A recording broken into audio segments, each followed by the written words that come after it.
min musibatin fabima kasabat aydikum wa ya'fu an katsir. Dan musibah apapun yang menimpa kalian manusia itu disebabkan karena dosa-dosa kalian sendiri.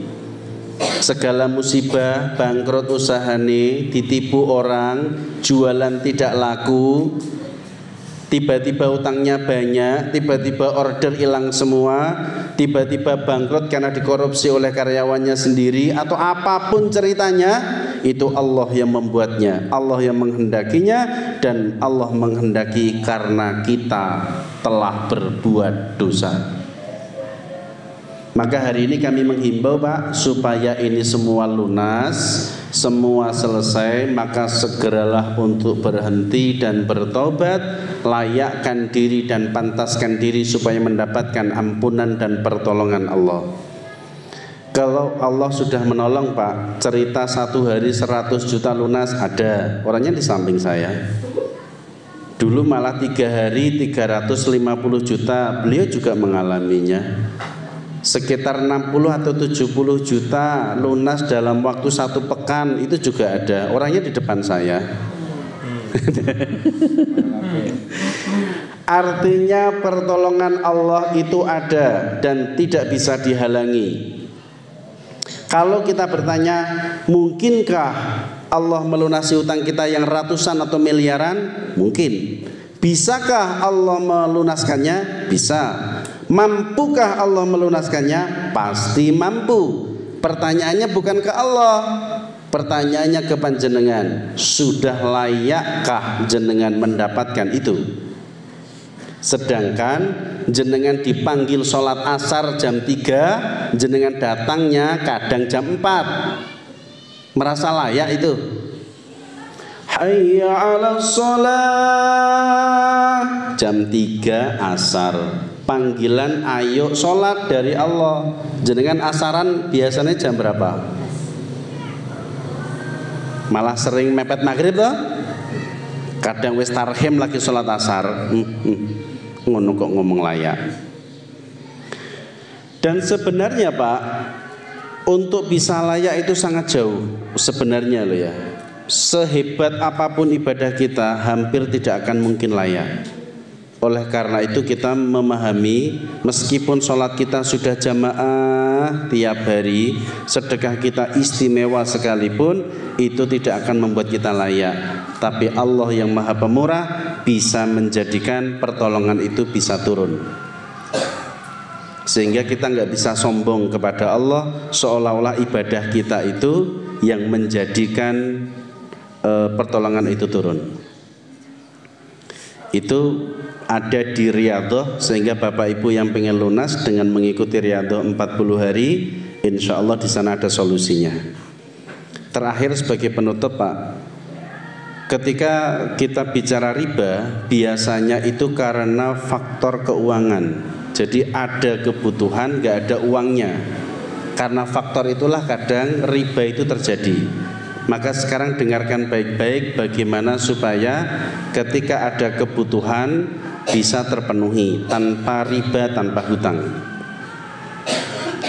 Pertama, jika Bapak dapat pengajuan dari istri, misalkan istri bilang, Pak, ini wayai bayar SPP, bayar listrik, beli telur dan beras, misalkan, jenengan dengarkan dulu berapa kebutuhannya.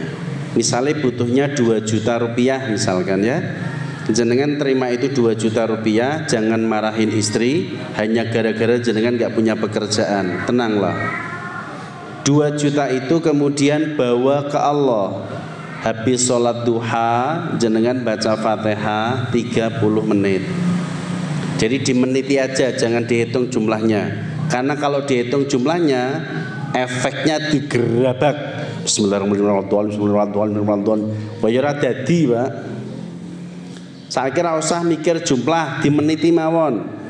30 menit, 30 menit maca Fatihah. Pelan-pelan saja, santai, cool. 30 menit selesai, langsung memohon ke Allah, iyyaka na'budu wa iyyaka nasta'in, aku menyembah hanya kepadamu ya Allah, mohon pertolongan juga kepadamu, minta tolong ya Allah, 2 juta rupiah. Sampai zuhur tidak diberi oleh Allah, habis sholat zuhur ulangi lagi 30 menit baca Fatihah lagi, minta 2 juta lagi. Sampai asar tidak diberi oleh Allah, setelah sholat asar baca Fatihah lagi 30 menit lagi. Ngene iki aja samin, maka 30 menit begitu detik entek tekan ihdinas sirotol terus mandek ya aja ngono, ya dilanjutke nggih. Tambah siji loro ya ora apa-apa, aja saklek kok rampung mandek jegrek, bingung malaikate. Duha, zuhur, asar, dungo terus parak diparingi kali Gusti Allah. Hari itu zong, besok ulangi lagi. Besok zong, ulangi terus sampai 1 pekan. Nanti sama istri, tenang ya dek ya, sabar ya, aku sedang pengajuan proposal ke Allah gitu Pak. Nanti ketika Allah memberi kok tidak 2 juta, 500.000 misalkan, berikan ke beliau istri, ini dek ada 500.000 dulu dari pengajuanmu yang 2 juta. Cak kesek kelola dulu, sisanya nunggu gitu. Minta ke Allah lagi terus. Mangke perhatikan, tidak ada 1 pekan semuanya akan selesai Pak, tanpa hutang, tanpa riba. Itu cara kita bergantung kepada Allah. Ketika Allah kok memberikan kita uang melalui jalan pekerjaan, kerja. Jadi yang benar gini loh Pak, ini yang biasa kebalik ini. Ini contoh, jenengan butuh uang, saya punya uang. Contoh, jangan terus ini kenyataan ya. Ini contoh aja. Jenengan butuh uang, saya yang punya uang. Maka logika sederhana kalau butuh uang, minta ke saya dulu. Doa ke Allah dulu. Nah setelah minta saya bilang, Pak itu kebun saya minta tolong dirapikan, disirami. Nanti setelah selesai saya kasih uang. Wajar gak itu? Wajar. Jenengan minta ke Allah, Allah ngasih kerjaan, jenengan kerja dapat duitnya. Tapi yang banyak hari ini kebalik. Tiba-tiba dia nggak ke Allah, dia langsung kerja, nodong. Podo karo moro ning omahe kula, tiba-tiba nyirami tanaman, ngerapiin tanduran, terus nodong, mana uangnya gitu loh. Loh, yang perintah siapa? Maka dari itu kalau ada orang kerja nggak dapat duit karena dia nggak izin ke Allah dulu. Emangnya Allah punya kewajiban ngasih uang kalau kamu kerja? Kalau Allah yang perintah, Allah yang datangkan pekerjaan, perhatikan nanti uangnya itu ada sendiri. Maka jangan dibalik. Nah mungkin itu tips kecil, mudah-mudahan bisa menjadi jalan, bisa bergantung ke Allah, tidak ada lagi hutang dan riba. Sebelumnya mohon maaf atas segala kekurangan dan kekhilafan. Mudah-mudahan ini semuanya bermanfaat. Allahu a'lamu bis-shawab. Allahumma ihdinas siratal mustaqim. Assalamualaikum warahmatullahi wabarakatuh. Waalaikumsalam warahmatullahi wabarakatuh.